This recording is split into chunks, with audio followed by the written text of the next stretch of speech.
Morning students, today we are going to discuss about our chapter is verb.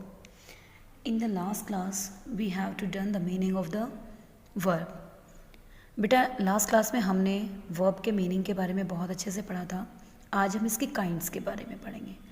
First of all बेटा हमारी दो types की verb होती हैं, हेल्पिंग वर्ब और एक्शन वर्ब. हेल्पिंग वर्ब में भी हमारी दो प्रकार की वर्ब होती हैं और एक्शन वर्ब में भी हमारी दो प्रकार की वर्ब होती हैं. जो हमारी एक्शन वर्ब होती है उन्हें हम मेन वर्ब बोलते हैं. ठीक है. अब देखो बेटा जो हमारी हेल्पिंग वर्ब होती है इसमें एक होती हैं ऑक्सिलरी वर्ब्स और दूसरी होती है मोडल वर्ब्स. जो हम मॉडल करते हैं वहीं से आती है मॉडल वर्ब. ठीक है. एक ऑक्सिलरी वर्ब होती है और एक मॉडल वर्ब होती हैं.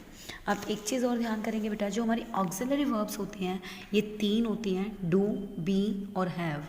अब देखो बेटा डू को हम एज अ डू ही यूज़ कर लेते हैं, बट बी को हम यूज़ करते हैं in the form of is, am, are, was, were और बीन के रूप में. ठीक है. तो बीन जो होता है ये मोस्टली हमारा सेंटेंसेस के रूप, जब हम टेंसेस करते हैं तो उसमें यूज़ किया जाता है. हैव के जो रूप होते हैं पास होने के सेंस में यूज़ किया जाता है, जैसे हैज़, हैव, हैड के रूप में. ठीक है. ऐसे ही हमारी जो मॉडल वर्ब्स होती हैं can, may, could, should, would, ये भी हमारी क्या होती हैं, कुछ वर्ब्स होती हैं, हेल्पिंग वर्ब्स होती हैं. यानी कि जो हमारी हेल्पिंग वर्ब्स होती है उसको हमने दो टाइप्स में डिवाइड किया है, एक तो ऑक्सिलरी वर्ब्स और दूसरी मॉडल वर्ब्स. अब आती है बेटा हमारी एक्शन वर्ब्स, जिसके अंदर हम दो टाइप्स के वर्ब्स के बारे में बात करेंगे, ट्रांजिस्टिव और इंट्रांजिस्टिव. ठीक है बेटा. इससे पहले बेटा आपने एक चीज़ समझ लेनी है कि हमारी जो वर्ब होती हैं एक रेगुलर और इरेगुलर वर्ब भी होती है. ठीक है. तो एक तो हमारी रेगुलर वर्ब होती हैं और दूसरी इरेगुलर वर्ब होती हैं. ये चीज़ बेटा थोड़ा सा ध्यान रखेंगे. और जो हमारी रेगुलर वर्ब्स और इरेगुलर वर्ब्स होती हैं इसमें आप एक चीज़ और ध्यान करिए, रेगुलर वर्ब्स में हमेशा पीछे ईडी लगता है. जो हमारी रेगुलर वर्ब्स होते हैं जैसे प्ले का हमने प्लेड बना दिया, वॉक, वॉकड, वॉकड, ऐसे. ठीक है. और जो हमारी इरेगुलर वर्ब होती हैं या तो वो हमें सेम फॉर्म में मिलती हैं जैसे हिट, हिट, हिट. ठीक है ना. या फिर हमें मिलेंगी जो जिनके अंदर तीनों ही फॉर्म्स की वर्ड जो होती हैं वो अलग होते हैं, जैसे go, went, gone, write, wrote, written. ठीक है. ये सभी हमारी किस में आएंगी, इरेगुलर वर्ब में आएंगी. अब देखिए बेटा जो हमारी ट्रांजिस्टिव और इंट्रांजिस्टिव वर्ब होती हैं इसमें बेटा एक चीज़ का ध्यान करेंगे भाई. सबसे पहले तो क्वेश्चन ये आता है कि मैम हमने वर्ब क्या होती है ये तो पढ़ ही लिया, हेल्पिंग वर्ब, और जो हमारी एक्शन वर्ब्स होती है वो कहाँ कहाँ यूज़ होंगी, मेन वर्ब कैसी होंगी, कहाँ पर हम इसको यूज़ करेंगे, हमने ये भी पता कर लिया. हमें सब्जेक्ट भी पता है, ऑब्जेक्ट भी पता है, तो मैम हम वर्ब के बारे में इतना ज़्यादा क्यों रीड करें. तो बेटा ध्यान रखना जो वर्ब थी किस समय में कोई काम हुआ, इसको आइडेंटिफाई करने के लिए हमें वर्ब की ज़रूरत पड़ती थी. और एक और चीज़ ध्यान रखेंगे बेटा, जो हमारी मेन वर्ब्स होती हैं, मेन वर्ब्स में मोस्टली लास्ट में हमें ना की साउंड सुनने को मिलते हैं, जैसे हंसना, बोलना, खाना, पीना, रोना, पढ़ाना, मरना, मारना. ऐसे ही लास्ट में ना की आवाज़ जिसमें मिलेगी वो हमारी मोस्टली किस में जाएंगी, मेन वर्ब में होंगी. तो मेन वर्ब जो होती है हमारी वो हमेशा उनमें क्या मिलेंगी, ना की आवाज़ मिलेगी. ठीक है. जैसे हंसना, रोना, गाना, खाना, पीना, मारना, पढ़ाना, चलना, चलाना, ये सभी की सभी हमारी किस में आती हैं, हमारी मेन वर्ब में आती है. अच्छा, जो हमारी दो मेन वर्ब, जो हमारी दो हेल्पिंग वर्ब है डू और हैव, ये दोनों ही कभी कभी किस में होती हैं, मेन वर्ब की तरह भी यूज़ हो जाती हैं. ठीक है बेटा. जैसे अब देखो ये मेन वर्ब की तरह कैसे यूज़ होंगी, जैसे मान लीजिए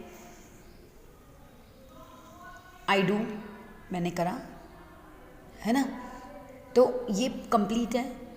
अब देखो ये ट्रांजिस्टिव भी यूज़ हो रही है, इंट्रांजिस्टिव भी. जैसे बर्ड्स फ्लाई, अब फ्लाई क्या है, एक वर्ब है हमारी, इसके आगे हमने कुछ जोड़ समझी नहीं. पक्षी उड़ते हैं, उड़ रहे हैं, उड़ते हैं. ठीक है ना, उड़े. ही फ्लाइज, ही फ्लाइज. अब देखो यही वर्ड है फ्लाई, वर्ब हमारी फ्लाई ही है, बट इसके लिए हमें एक ऑब्जेक्ट की ज़रूरत पड़ी, तो ये किस में चलेगी, हमारी ट्रांजिस्टिव में. ठीक है बेटा. तो ये डिपेंड करता है कि ये डिपेंड करेगा कि आपका जो सेंटेंस है वो किस फॉर्म में यूज़ हो रहा है, वो डिमांड करता है ऑब्जेक्ट की या नहीं करता. तो जब हमारी कोई भी सेंटेंस जो है उसके अंदर ऑब्जेक्ट की ज़रूरत होती है तो हमारी ट्रांजिस्टिव वर्ब होती है. और अगर हमारी जो हमारे ऐसे वर्ड्स होते हैं जिनके अंदर ऑब्जेक्ट की ज़रूरत नहीं होती, जो वर्ब के साथ हमारे सेंटेंस कंप्लीट होते हैं, वो हमारी इंट्रांजिस्टिव वर्ब कहलाते हैं। ठीक है बेटा, अब हम पढ़ते हैं ट्रांजिस्टिव वर्ब्स के बारे में, जो कि हमारी सकर्मक क्रिया होती हैं। ऐसी वर्ब्स होती हैं ये जिनके अंदर ऑब्जेक्ट की ज़रूरत होती है सेंटेंस का कंप्लीट मीनिंग बताने के लिए। ठीक है, जैसे Radha loves, I catch, Lata sent the boys. अब देखो बेटा, राधा लव्स, लव्स हमारी वर्ब है, बट क्या लव करती है वो, किसको, loves Ram Shyam, ice cream, mango, कुछ भी हमें आगे ऑब्जेक्ट देना पड़ेगा। आई कैच, मैंने पकड़ा, किसको पकड़ा, पता ही नहीं है, कंप्लीट सेंस नहीं है। तो यानी कि जिन सेंटेंसेस में हमें ऑब्जेक्ट की ज़रूरत होती है वो हमारी ट्रांजिस्टिव वर्ब्स कहलाती हैं। अब बेटा देखो, हम इन ट्रांजिस्टिव की बात करें, जब ट्रांजिस्टिव में ऑब्जेक्ट की ज़रूरत होती है तो इन ट्रांजिस्टिव में हमें ऑब्जेक्ट की ज़रूरत नहीं होती। जैसे दे जम्प्ड, दे जम्प्ड, वे कूदे। दे थीफ, द थीफ रन, चोर भागा। शी सैंग, उसने गाया। अ लाइट वॉज शाइनिंग। अब ये शाइनिंग क्या है, शाइन जो है ये हमारी पास्ट पार्टिसिपल में वर्ब भी तो है, ये भी प्रेजेंट पार्टिसिपल में है ना, तो क्या आएगी, अ लाइट वॉज शाइनिंग। ये भी तो हमारी एक वर्ब है, तो इसके अंदर भी तो हमें ज़रूरत ही नहीं है आगे ऑब्जेक्ट की, तो क्या कहलाएगी हमारी, ये भी इंट्रांजिस्टिव वर्ब कहलाएगी। ठीक है बेटा, इसके बाद हमारी आती है बेटा, अच्छा दो वर्ब ऐसी होती हैं जो हमेशा इंट्रांजिस्टिव ही रहती हैं, इनको थोड़ा सा ध्यान करेंगे। एक अराइव और एक डाई। शी वॉज डाई, वह मर गई। ठीक है ना, तो ये हमेशा ही इंट्रांजिस्टिव फॉर्म में रहेगी, इनमें कभी भी ऑब्जेक्ट की ज़रूरत नहीं पड़ती। इसके बाद आता है बेटा आपका फॉर्म्स ऑफ वर्ब। अब देखो बेटा, फॉर्म्स ऑफ वर्ब को यूज़ करते हैं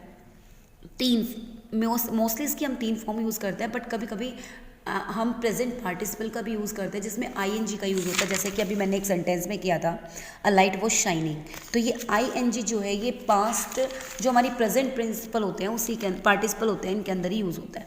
अब देखो प्रेजेंट फॉर्म क्या होती है इसकी, स्पीक, यानी कि फर्स्ट फॉर्म जिसे हम बोलते हैं वर्ब की। अब इसको अगर हम पास्ट टेंस में बीते हुए बाद के बारे में बात करें तो पास्ट फॉर्म हो जाएगी इसकी स्पोक, जो कि सेकंड फॉर्म होती है वर्ब की। ठीक है, और जो थर्ड फॉर्म होगी वो हमारी होगी पास्ट पार्टिसिपल, यानी कि जो हमारे फ्यूचर की बात करेगी, स्पोकन जिसको हम बोलेंगे। ठीक है, तो ये हमारी थर्ड फॉर्म होगी, ये हमारी सेकेंड फॉर्म होगी और ये हमारी फर्स्ट फॉर्म होगी। ठीक है, ये कहाँ यूज़ होगी बेटा, प्रेजेंट में, ये प्रेजेंट पार्टिसिपल होता है इसका। ठीक है, ये प्रेजेंट में यूज़ होगी, ये हमारी पास्ट में यूज़ होगी, इसका यूज़ हम पास्ट टेंस के अंदर करते हैं, और स्पोकन इसका यूज़ हम किस में करेंगे, इन फ्यूचर, यानी कि जो काम आगे आने वाले समय में होने वाला है उसके लिए यूज़ करते हैं। बेटा आई होप कि आप सभी को अपने वर्ब का चैप्टर बहुत अच्छे से समझ में आ गया होगा। इसके बाद आपने कोशिश करनी है कि आप अपनी एक्सरसाइज को थोड़ा सा पढ़ें, एक बार देखें आप कितना कर पाते हैं। नेक्स्ट क्लास में आपको मैं एक्सरसाइज कराऊंगी। Okay, thank you.